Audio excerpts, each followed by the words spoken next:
You know what nobody tells you about getting older? That your biggest failures can become your greatest teachers, but only if you're brave enough to listen. I've spent years studying people who transformed their lives after 50, and what I discovered will completely change how you think about aging, setbacks, and second chances. Most people assume that once you hit a certain age, your story is basically written, that major changes are for younger people, that starting over is somehow embarrassing or unrealistic. But here's what the research actually shows, and what successful people know that others don't. The most profound transformations often happen in our later decades, not despite our age, but because of the wisdom and courage that comes with experience. Today I'm sharing 7 counterintuitive life lessons from people who reinvented themselves after 50. These aren't feel-good platitudes or motivational fluff. These are real strategies from real people who lost everything and rebuilt something even better.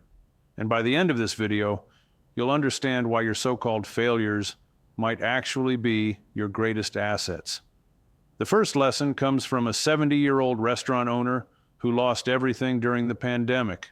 House, savings, business, gone in a single week. Now you might be thinking, that sounds like a nightmare, not a lesson. But here's what happened next that changes everything. Instead of giving up, he made a choice that most people would consider crazy. He chose to pay his employees rather than save his retirement. This decision revealed something crucial about human nature that psychologists call post-traumatic growth. When we face extreme adversity, we often discover strengths we never knew we had. This man didn't just survive his losses, he used them as fuel to build an online business that now generates more income than his restaurant ever did. The lesson? Sometimes losing everything is the only way to discover what you're truly capable of. But here's where it gets really interesting. The second lesson challenges everything we believe about dream jobs and career success. A 60-year-old hospital director walked away from her dream position, and everyone called her insane. High salary, prestige, respect. She had everything most people work their entire lives to achieve, yet she felt empty every single day. Sound familiar? This is what researchers call the golden handcuffs phenomenon. We become trapped by success that looks good from the outside but feels hollow on the inside.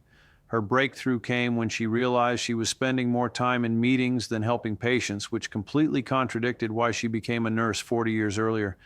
Now, some of you are probably wondering, how can someone just walk away from financial security? Here's the truth successful people understand. There's a difference between being financially secure and being financially trapped. She discovered that volunteering at a free clinic brought her more joy in one day than years at her corporate job. The lesson? Sometimes the bravest thing you can do is disappoint other people's expectations of your success. The third lesson is about something we all fear but rarely discuss honestly: losing our mental faculties. An 80-year-old woman started a podcast after developing early dementia, and it became her most meaningful work. You heard that right. Her diagnosis didn't end her usefulness. It revealed her true purpose. This connects to what psychologists call the paradox of constraint. When we face limitations, we often become more creative, not less. Her condition gave her unique credibility and compassion when counseling other families dealing with dementia. She turned her biggest fear into her greatest gift to others. The lesson?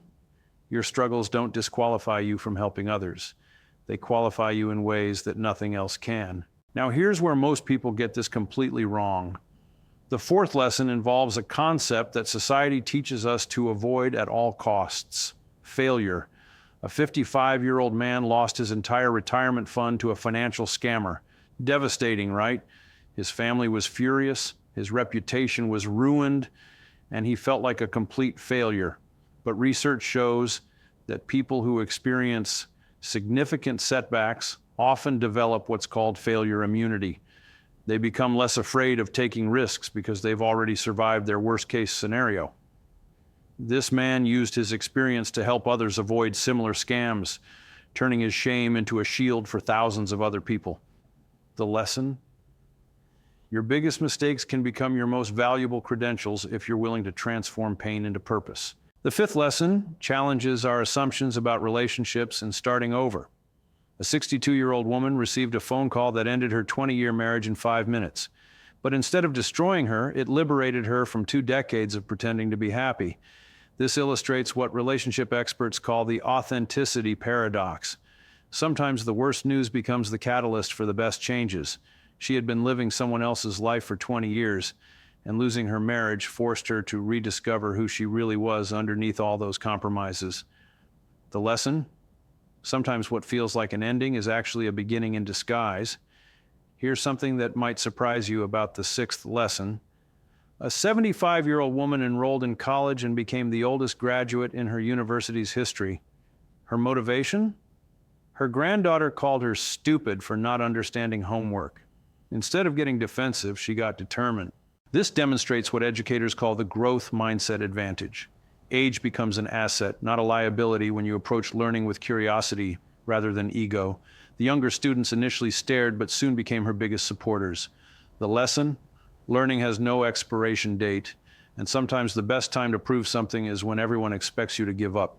The seventh and final lesson comes from a man who had a massive heart attack at 59. You'd think surviving would be miracle enough, but the real transformation happened afterward. Lying in that hospital bed, he realized he barely knew his own children and hadn't told his wife he loved her in months. This represents what researchers call mortality salience. When facing death helps us understand how to truly live. He went from working 80-hour weeks to prioritizing relationships and experiences over achievements and possessions. Every day became a gift instead of an obligation. The lesson? Sometimes you have to almost lose your life to remember how to live it. Now you might be thinking, these are extreme examples that don't apply to normal people. But here's what's really interesting. Every single one of these transformations started with a simple decision to respond differently to circumstances they couldn't control. They didn't have special powers or unlimited resources. They just chose courage over comfort, growth over safety, and authenticity over approval. The research is clear on this. People who transform their lives after 50 share 3 common characteristics. First, they stop waiting for permission to change. Second, they view setbacks as setups for comebacks. And third, they understand that it's never too late to become who they were meant to be. Some of you are probably wondering how to apply this to your own life. Start with this simple question. What would you do if you knew you couldn't fail? Not because failure isn't possible, but because you've learned to see failure as feedback rather than finality. Your age isn't your limitation, it's your advantage. Your experience isn't your burden, it's your strength. And your so-called failures, they might just be the raw materials for your greatest success story. If this resonated with you, I want to know, which of these lessons hit closest to home? Drop a comment below and share your own story of transformation. And if you're ready to discover more unconventional wisdom about creating your best life after 50, make sure to subscribe because I've got more eye-opening content coming your way.